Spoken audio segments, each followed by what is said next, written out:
j'ai des nouvelles inquiétantes concernant la famille royale britannique. La réponse est non, et je ne le souhaiterais pas forcément. Ces mots, prononcés il y a des décennies, hantaient encore aujourd'hui le roi Charles. Elle devient ma reine consule. Je sais qu'elle saura relever les défis de sa nouvelle fonction. Et maintenant, 75 ans, il est enfin prêt à admettre ce que nous soupçonnions tous depuis des années. Et si je vous disais que le mariage qui a conquis 750 millions de cœurs, le conte de fées du siècle, reposait sur un mensonge?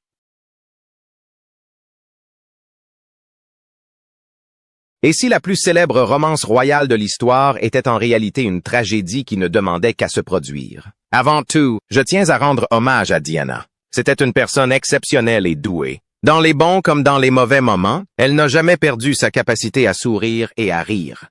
Derrière les fastes royaux, sous la couronne dorée, se cachait un secret douloureux qui faillit interrompre la cérémonie. En tant que mère de 2 jeunes garçons, je pense qu'il nous faudra trouver un moyen sûr d'aider nos enfants. Ce qui semblait être un rêve était en réalité une tempête silencieuse qui hanta la princesse Diana et prit le roi Charles au piège d'un dilemme entre devoir et chagrin. Pendant plus de 40 ans, le monde s'est interrogé. Charles a-t-il jamais vraiment aimé Diana? Leur mariage était-il voué à l'échec dès le départ? Et quel rôle Camilla a-t-elle réellement joué dans cette tragique histoire d'amour? Aujourd'hui, des décennies plus tard, le roi Charles a rompu le silence. Il confirme ce que le monde soupçonnait depuis longtemps. Et de ses aveux, il bouleverse tout ce que nous pensions savoir sur le mariage royal le plus célèbre de l'histoire. Restez avec moi, car ce que vous allez découvrir va vous choquer. Il ne s'agit pas simplement d'un mariage raté. Il s'agit du devoir contre le désir, d'un homme qui a fait le mauvais choix et d'une femme qui en a payé le prix fort. Avant de commencer, je vous invite à vous abonner et à activer les notifications, car ce qui se trame actuellement au sein du palais vous choquera encore plus que l'histoire d'aujourd'hui. Votre participation est essentielle. Alors, découvrons ensemble cette vérité. Êtes-vous prêts? Car cette confession a mis 43 ans à se concrétiser. Le Prince Sensible. Personne ne s'y attendait. Voici un fait méconnu du roi Charles. Il était considéré comme totalement inapte à régner. Eh oui! L'homme qui allait finalement porter la couronne fut jugé trop faible, trop émotif, trop sensible pour régner. Ses détracteurs le qualifiaient de faible. La presse se moquait de ses larmes. Même sa propre famille doutait de sa capacité à diriger la monarchie. Et si je vous disais que tout ce que vous croyez savoir sur Charles est faux? Permettez-moi de vous ramener à son enfance, car c'est là que cette histoire commence véritablement. Enfant, Charles fut envoyé à Gordonstoun, l'un des pensionnats les plus difficiles d'Écosse. Son père, le prince Philip, incarnation même de la virilité britannique, pensait que cet environnement rigoureux le forgerait et ferait de lui un roi digne de ce nom. Au lieu de cela, il faillit le détruire. Charles Harves était victime d'un harcèlement incessant. Il était isolé, moqué et intimidé physiquement par des garçons plus âgés. Et où étaient ses parents pendant tout ce temps? Absents émotionnellement. Trop absorbés par leurs devoirs royaux pour remarquer que leur fils se noyait, les parents du jeune Charles, nuit après nuit, pleuraient jusqu'à s'endormir dans ce dortoir froid, se sentant terriblement seul. Il écrivait des lettres désespérées à sa famille, se pliant qu'on le laisse partir. Élisabeth II répondait rarement. Son père lui conseilla de se ressaisir. C'est cette enfance qui forgea le futur roi. Une enfance marquée par la négligence affective, l'apprentissage que les sentiments étaient des faiblesses, que l'amour était quelque chose qu'on méritait par ses mérites, plutôt qu'un don gratuit. Et voici le retournement de situation inattendu. Cette même sensibilité, ce trait de caractère qui fit de lui une cible, allait finalement le rendre exceptionnel d'une manière que ses détracteurs n'auraient jamais imaginé. Quand on disait que Charles était trop faible pour le service militaire, il surprit tout le monde.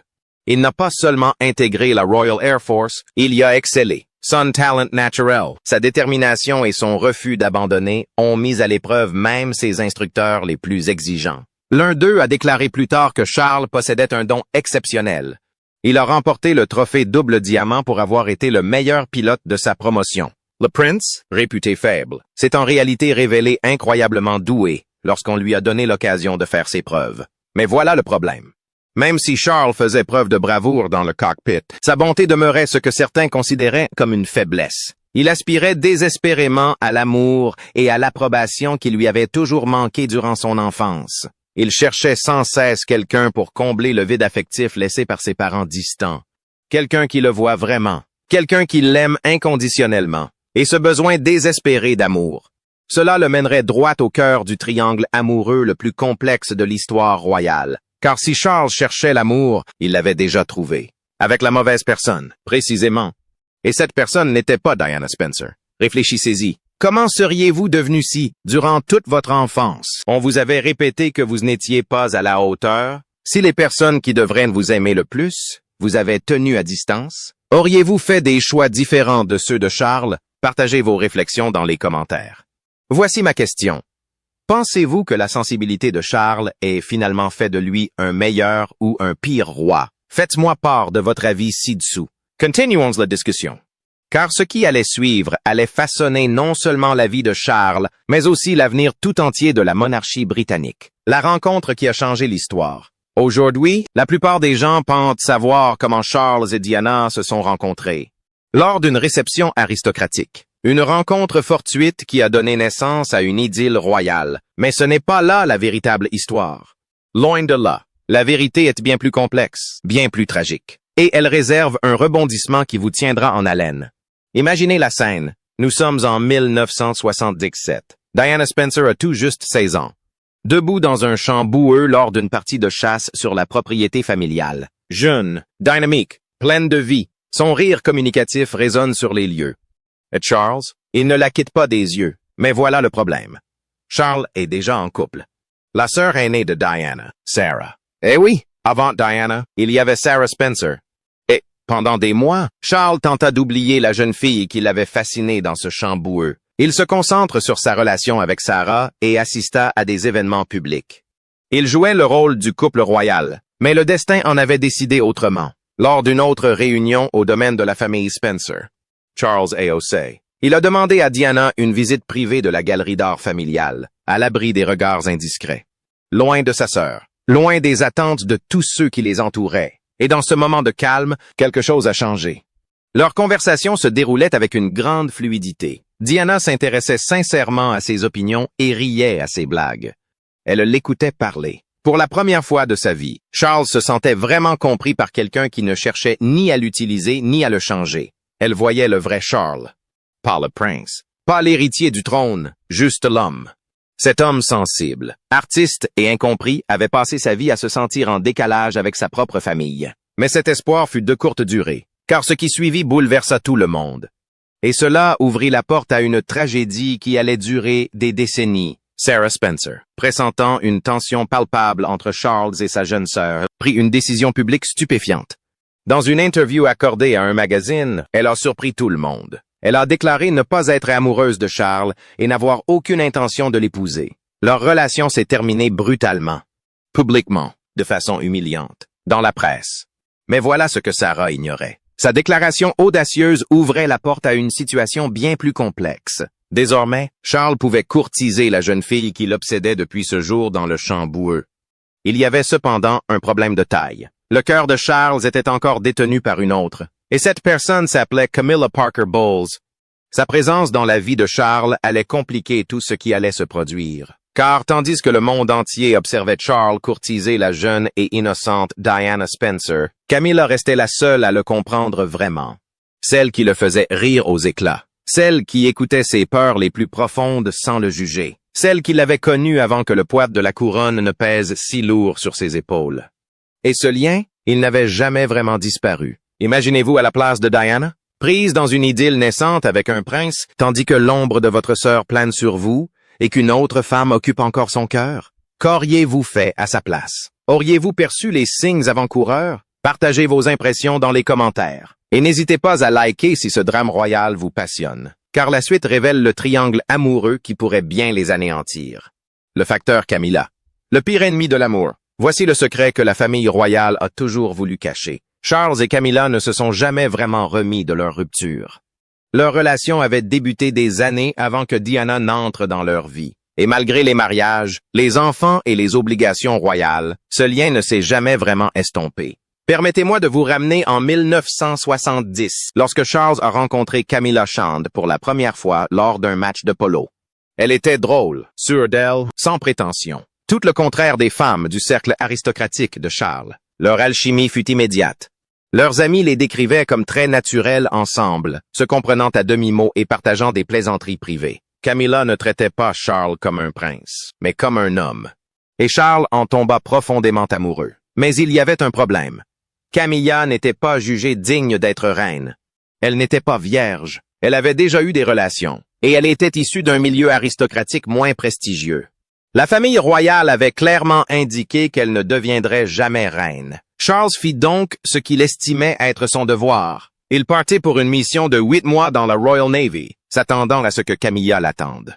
Au lieu de cela, elle épousa Andrew Parker Bowles, un officier de cavalerie, quelques semaines seulement après le départ de Charles. Était-ce par vengeance? Par instinct de survie? Un moyen de forcer la main de Charles? Nous ne le saurons jamais. Mais ce que nous savons, c'est que leur amour ne s'est pas éteint avec ce mariage. L'affaire est restée secrète, devenant le secret qui allait finalement détruire Diana. 1980, Charles subit une pression énorme pour trouver une épouse convenable. Il a 32 ans, un âge avancé pour un mariage royal. La presse est impitoyable. Sa famille le pousse à bout. Et chaque femme qu'il fréquente est scrutée comme une reine potentielle. C'est alors que Diana Spencer réapparaît dans sa vie. Elle a maintenant 19 ans, est belle, aristocrate, est, surtout, vierge et jouit d'une réputation irréprochable. Elle remplissait tous les critères exigés par la famille royale. Mais voici ce que personne ne vous dit. Charles a demandé Diana en mariage après seulement 6 mois de relation. 6 mois. Ils se connaissaient à peine. Et durant ces 6 mois, ils ne s'étaient vus qu'une douzaine de fois. Pourquoi cette précipitation? Parce que le palais avait besoin d'un héritier. Parce que la presse rôdait. Parce que le devoir l'exigeait. Lorsque Charles l'a demandé en mariage, Diana était aux anges. Elle pensait avoir conquis le trésor ultime, le cœur du futur roi. Elle croyait que leur histoire d'amour ne faisait que commencer. Ce qu'elle ignorait, c'est qu'une autre femme occupait encore une place importante dans le cœur de son prince. Et la première fissure dans le conte de fées de Diana, elle apparut quelques jours seulement avant le mariage. Diana découvrit que Charles avait commandé un cadeau spécial pour Camilla. Un magnifique bracelet gravé de leurs surnoms affectueux, Gladys et Fred, leur blague privée, leur langage secret. Leur lien n'était plus profond que son mariage à venir. Diana était anéantie. Elle se préparait pour ce qui aurait dû être le plus beau jour de sa vie. Et son futur mari achetait des bijoux intimes pour son ex-petite amie. Les amis de Diana ont révélé plus tard qu'elle était en proie à un profond bouleversement émotionnel. Elle souhaitait désespérément annuler le mariage sur le champ.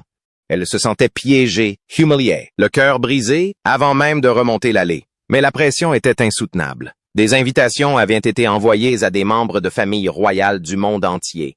Des mesures de sécurité avaient été mises en place pour des centaines de milliers de spectateurs. L'économie britannique tout entière comptait sur les retombées touristiques du mariage royal. Les deux familles ont convaincu Diana qu'il s'agissait simplement d'un tract normal avant un mariage.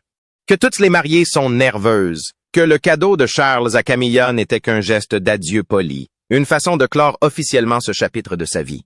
Il lui avait assuré qu'une fois mariée, une fois Charles devenu reine, Camilla tomberait dans l'oubli, qu'elle deviendrait un lointain souvenir. Il ne pouvait pas se tromper davantage, car ce qui s'est passé la veille du mariage allait bouleverser la vie de Diana, et cela allait révéler une vérité si terrible qu'elle la hanterait jusqu'à la fin de sa vie tragiquement courte. Qu'en pensez-vous? Diana aurait-elle dû suivre son intuition et annuler le mariage? Ou était-elle prisonnière de circonstances qui la dépassaient? Dites-le-moi dans les commentaires ci-dessous.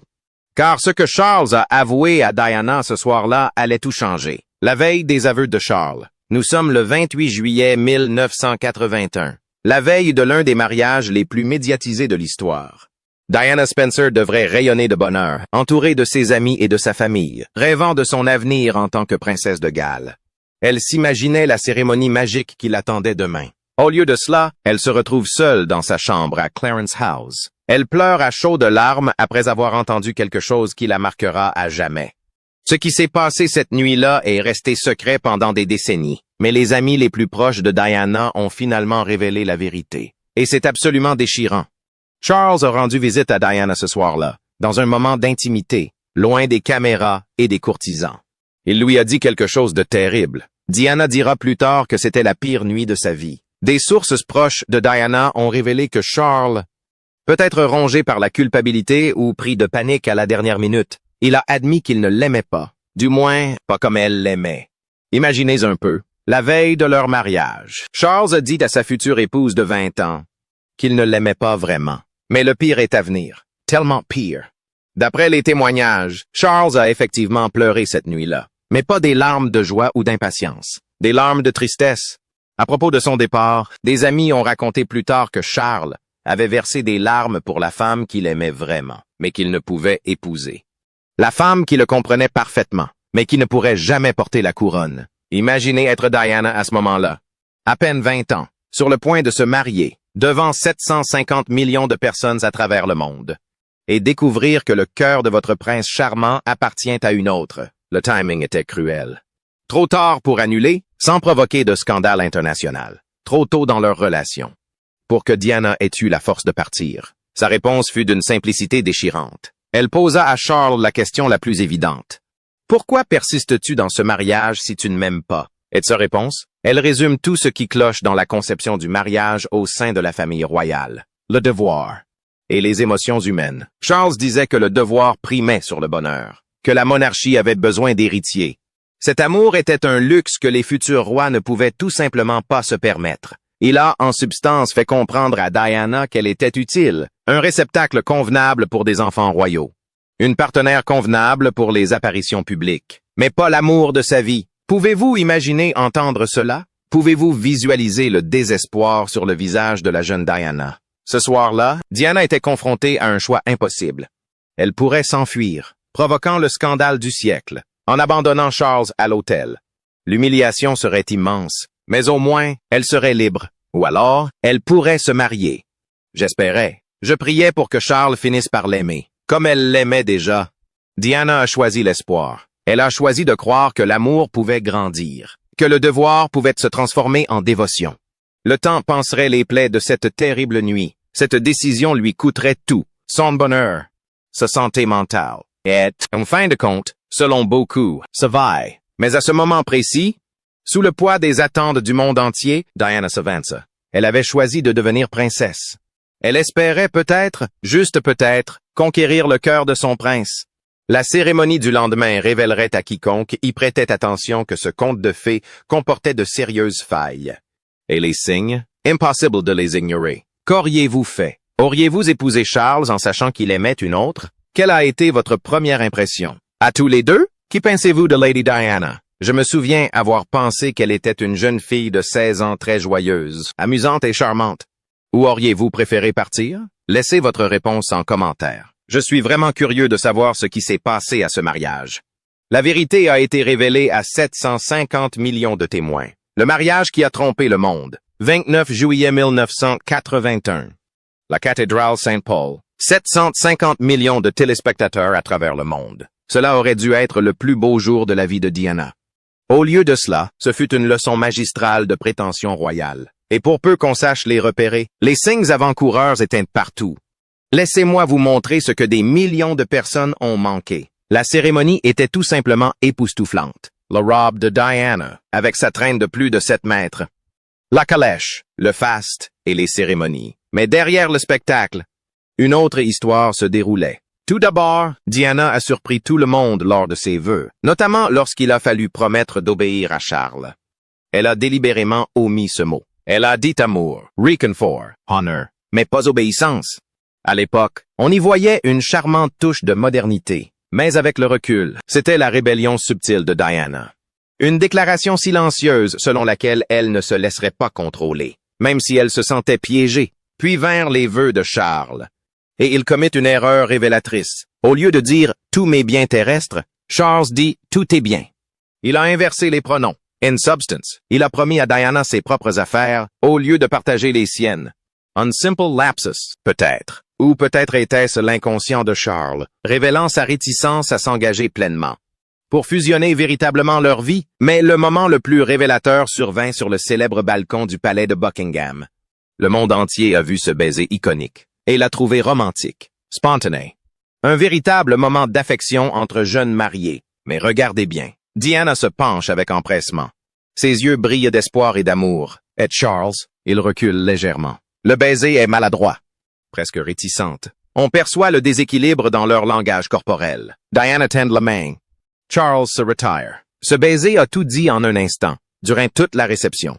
Les photographes ont immortalisé des images qui n'ont pris tout leur sens que des années plus tard. Le sourire de Diana s'effaçant lorsqu'elle pensait être seule. La tristesse dans ses yeux lors des moments de calme. Elle cherchait constamment à attirer l'attention de Charles, tandis que lui semblait distant et distrait. Un invité se souvint plus tard avoir aperçu Diana à la réception. Rayonnante d'espoir. Elle tentait d'engager la conversation avec Charles, mais ce dernier ne cessait de regarder par-dessus son épaule, comme si elle cherchait quelqu'un d'autre, ou peut-être comme si elle pensait à quelqu'un d'autre. Quelle ironie cruelle. Ce jour-là, le monde entier a adoré Diana. Sa beauté, sa grâce, sa timidité, son sourire timide. Elle est devenue une icône instantanément. Partout dans le monde, les jeunes filles rêvaient d'une romance digne d'un conte de fées. Mais pour Charles et Diana, le conte de fées s'est terminé avant même d'avoir vraiment commencé. Alors qu'ils partaient en lune de miel à bord du Yacht Royal Britannia, ils jouaient déjà la comédie, ils faisaient déjà semblant. Déjà pris au piège d'un mariage qui convenait à tout le monde, sauf aux deux personnes réellement concernées. Et à cette mascarade, ce serait impossible à maintenir. Avez-vous déjà visionné les images de ce mariage? Avez-vous remarqué ces signes avant-coureurs? Partagez vos observations dans les commentaires. J'aimerais savoir ce qui vous a marqué. Car ce qui s'est passé pendant leur lune de miel allait donner le ton à des années de souffrance. Le mariage se désagrège. Le combat de Diana. La lune de miel était censée être un moment privilégié pour Charles et Diana pour enfin se retrouver.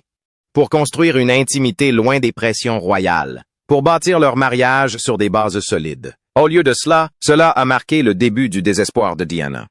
Une lutte déchirante. Pour sauver un mariage voué à l'échec dès le départ. Lors de leur première interview conjointe en tant que jeunes mariés, un journaliste leur a demandé s'ils étaient amoureux. La réponse de Diana fut immédiate et sincère. Bien sûr que oui. My Charles, sa réponse allait devenir tristement célèbre, quel que soit le sens de l'amour, quel qu'il soit. L'amour signifie. Réfléchissez-y un instant. Votre nouveau mari, assis juste à côté de vous, il clame haut et fort qu'il ne comprend même pas ce qu'est l'amour. L'humiliation que Diana a dû ressentir à ce moment-là, diffusée à des millions de personnes. Mais Diana n'a pas abandonné.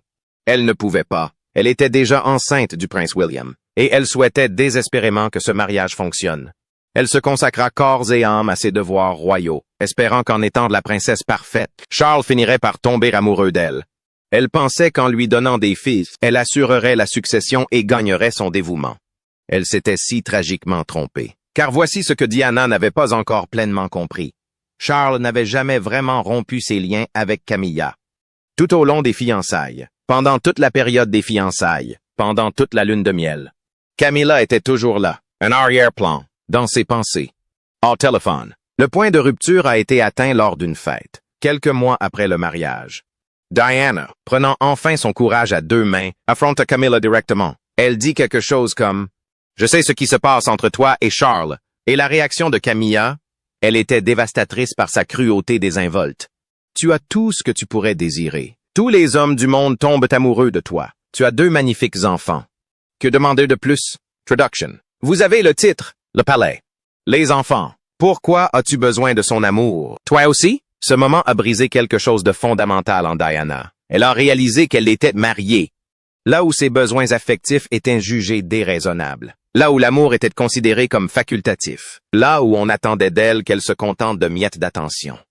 Le coup de grâce fut porté par la fuite dans la presse d'enregistrements téléphoniques privés entre Charles et Camilla. Ces enregistrements, tristement célèbres sous le nom de Camilla Gate, révélèrent des conversations intimes, surnoms affectueux. Et oui, cette discussion embarrassante qui est devenue connue sous le nom de l'affaire des tampons. Le contenu était tellement embarrassant, tellement inapproprié. Même les plus fidèles partisans de Charles eurent du mal à le défendre. Et pour Diana, ce fut la trahison suprême. La preuve que, malgré ses efforts pour être une épouse dévouée, Charles avait toujours entretenu une relation intime, tant émotionnelle que physique, avec Camilla. Cette prise de conscience a plongé Diana dans la période la plus sombre de sa vie. Elle a développé une boulimie, un trouble alimentaire contre lequel elle allait lutter pendant des années. Elle a tenté de se faire du mal, des cris de détresse, dans un palais qui semblait déterminé à ignorer sa souffrance. Elle a révélé plus tard « J'étais tellement désespérée de faire quelque chose qui attirerait leur attention. Mais ils pensaient simplement que j'étais hystérique. Diana se sentait complètement seule, prisonnière d'un rôle public qui exigeait des sourires constants. Alors qu'elle se noyait en secret dans un mariage sans amour, le monde entier l'adorait. Mais la seule personne dont elle désirait ardemment l'amour, son mari était émotionnellement absent. Son cœur appartenait à une autre femme. Alors que la vérité sur leur mariage tumultueux était sur le point d'éclater au grand jour, menaçant de bouleverser la monarchie à jamais. Qu'est-ce qui, selon vous, a permis à Diana de tenir le coup durant ces années sombres? Ses enfants? Son sens du devoir? L'espoir que Charles puisse changer? Partagez votre avis dans les commentaires.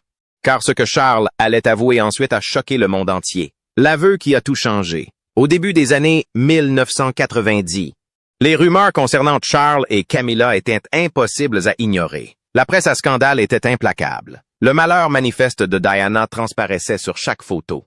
La famille royale était confrontée à une crise de crédibilité sans précédent depuis l'abdication d'Édouard VIII. Et Charles, il prit une décision qui allait tout changer.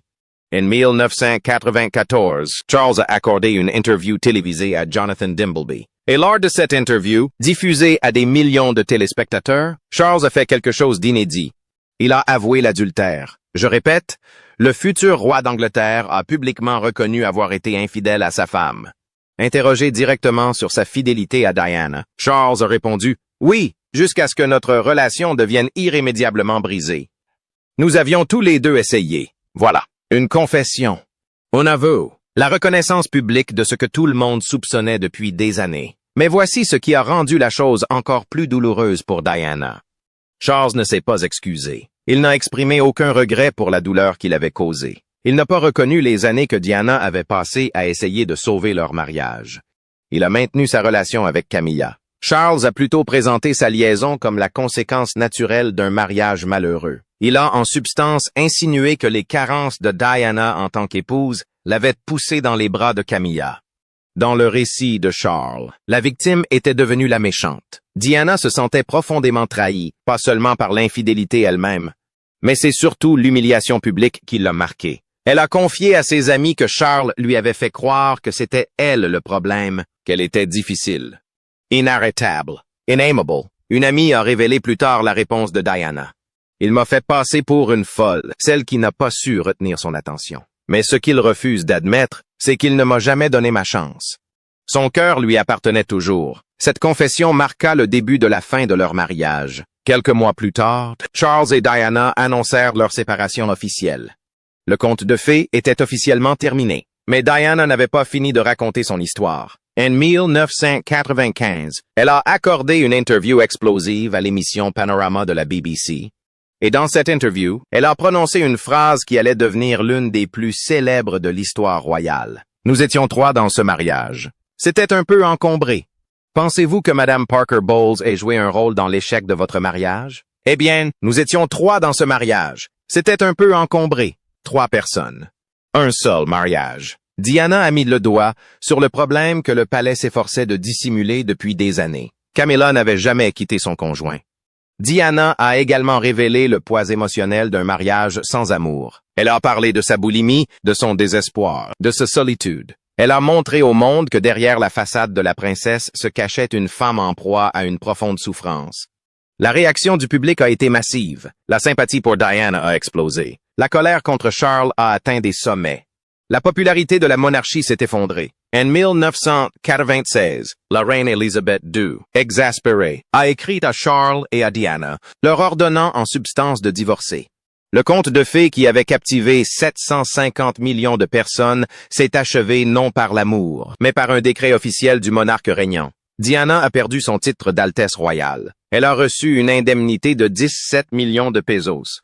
Elle obtint enfin la liberté qu'elle recherchait depuis plus de 10 ans. Mais cette liberté fut tragiquement éphémère. Un an plus tard, Diana périssait dans un terrible accident de voiture à Paris, laissant derrière elle 2 fils dévastés et un monde qui, enfin, comprendait son combat.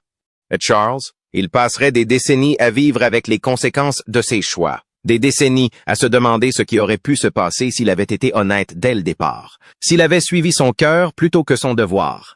Ou peut-être s'il s'était pleinement consacré à son devoir au lieu de ménager la chèvre et le chou. Cette interview a été une véritable bombe et a tout changé. Qu'en pensez-vous? Charles a-t-il fait preuve de courage en admettant sa liaison? Ou était-ce cruel de le faire publiquement? Partagez votre avis dans les commentaires.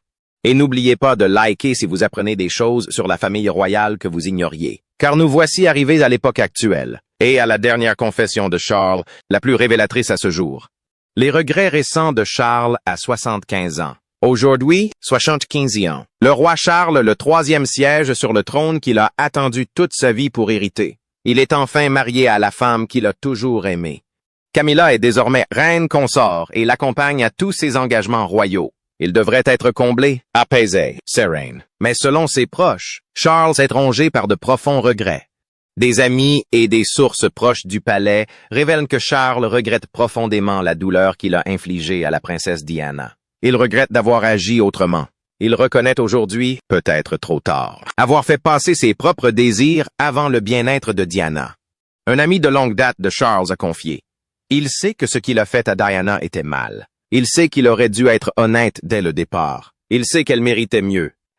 Depuis son mariage avec Camilla en 2005, Charles, perçu par beaucoup comme un mari égoïste et faible, est devenu un partenaire aimant et attentionné. Il affiche publiquement une affection pour Camilla qu'il n'a jamais manifestée envers Diana. Son visage s'illumine lorsqu'elle entre dans une pièce. Il semble enfin avoir trouvé la paix. Mais une question lancinante demeure. Aurait-il pu connaître ce bonheur sans détruire Diana au préalable? Charles s'interrogerait sur la vie parallèle de Diana. Que se serait-il passé s'il avait été fidèle à ses sentiments dès le départ? S'il avait eu le courage de défier le palais et d'épouser Camilla, permettant ainsi à Diana de trouver quelqu'un qui puisse l'aimer pleinement? Ou s'il avait fait le choix inverse, s'il s'était engagé pleinement envers Diana, avait rompu tout contact avec Camilla et avait sincèrement tenté de construire une vie avec la femme qu'il avait promis de chérir? Au lieu de cela, Charles a voulu ménager la chèvre et le chou. Il épousa la princesse qu'il méritait tout en dissimulant sa véritable relation amoureuse. Et cette décision a brisé des vies. Cela soulève une question cruciale. Charles a-t-il été victime des circonstances, forcé à un mariage arrangé par des protocoles royaux archaïques, ou a-t-il fait des choix égoïstes, privilégiant son propre bonheur à celui de tous? La vérité se situe probablement entre les deux. Certes, Charles a subi d'énormes pressions pour épouser une femme convenable. Certes, le palais a restreint ses possibilités. Oui, les règles concernant l'accession au trône étaient rigides et impitoyables. Mais Charles a aussi fait des choix. Il a choisi de demander Diana en mariage alors qu'il ne l'aimait pas. Il a choisi de poursuivre sa relation avec Camilla tout au long de son mariage. Il a préféré le mensonge à l'honnêteté, le confort au courage, et le prix de ses choix fut dévastateur.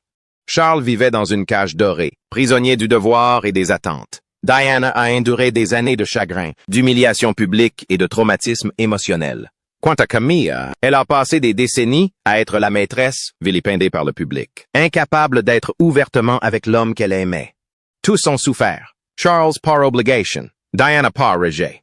Camilla, depuis son exil. Le public a vu Diana affronter sa douleur avec une grâce et une force remarquables. Il l'a vue se transformer d'une adolescente timide en une femme confiante qui a utilisé sa notoriété pour défendre des causes telles que la recherche sur le sida, le déminage et la lutte contre le sans-abrisme.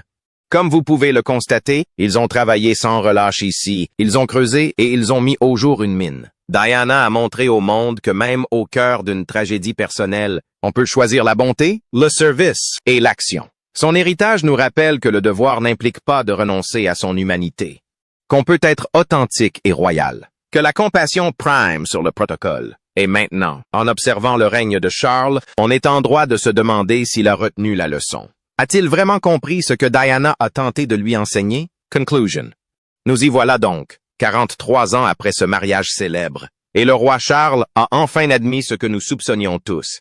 Il n'a jamais vraiment aimé Diana comme un mari devrait aimer sa femme. Ses réflexions récentes révèlent un homme aux prises avec les conséquences de choix faits il y a des décennies. Un homme qui a obtenu ce qu'il a toujours désiré, la couronne et Camilla. Mais à quel prix? Il commence seulement à le comprendre pleinement. Les aveux de Charles ne changent rien au passé. Il ne pense pas les blessures de Diana et ne la ramène pas auprès de ses fils qui la regrettent encore. Mais cela apporte quelque chose d'important, une reconnaissance. Après des années de manipulation et de relations publiques savamment orchestrées par le palais, Charles fait enfin preuve de franchise quant à la vérité sur ce qui s'est réellement passé. Et peut-être que cette honnêteté, aussi tardive soit-elle, est le premier pas vers la guérison des blessures qui ont fracturé la famille royale depuis des générations. La vraie question est, pouvons-nous lui pardonner? Certains diront que Charles était un produit de son époque, prisonnier de règles et d'attentes archaïques, qu'il a fait de son mieux au sein d'un système impossible. D'autres diront que chacun est libre de ses choix et que Charles a fait de mauvais choix à maintes reprises, que Diana méritait mieux, et ses regrets tardifs n'excusent en rien les années de souffrance qu'il a infligées. Qu'en pensez-vous? Charles regrette-t-il sincèrement ses actes? Ou est-il trop tard pour les regrets? Un monarque qui a bâti son bonheur sur le chagrin d'autrui peut-il vraiment être pardonné? J'aimerais connaître votre avis. N'hésitez pas à le partager dans les commentaires ci-dessous. Et voici ma question. Si vous étiez à la place de Diana, pourriez-vous pardonner à Charles? Ou la trahison serait-elle trop profonde? Cette histoire nous rappelle que derrière les couronnes et les palais, derrière le protocole royal et les traditions ancestrales, se cachent des êtres humains qui font de vrais choix. Des choix dont les répercussions se font sentir à travers le temps, et qui façonnent non seulement leur propre vie, mais aussi celle de tous ceux qui les entourent. Charles a accédé au trône. Il a conquis le cœur de son âme sœur. Mais à quel prix? N'oubliez pas d'aimer cette vidéo, de la partager avec tous les passionnés d'histoire royale et de vous abonner pour découvrir d'autres révélations sur les secrets de la monarchie. Croyez-moi, ces murs recèlent bien plus de secrets que vous ne pouvez l'imaginer. La couronne survit, mais les cœurs qu'elle renferme, ils sont bien plus fragiles que nous ne l'imaginions. D'ici là, continuez à vous interroger, à apprendre, et n'oubliez jamais, chaque conte de fées recèle une part d'ombre.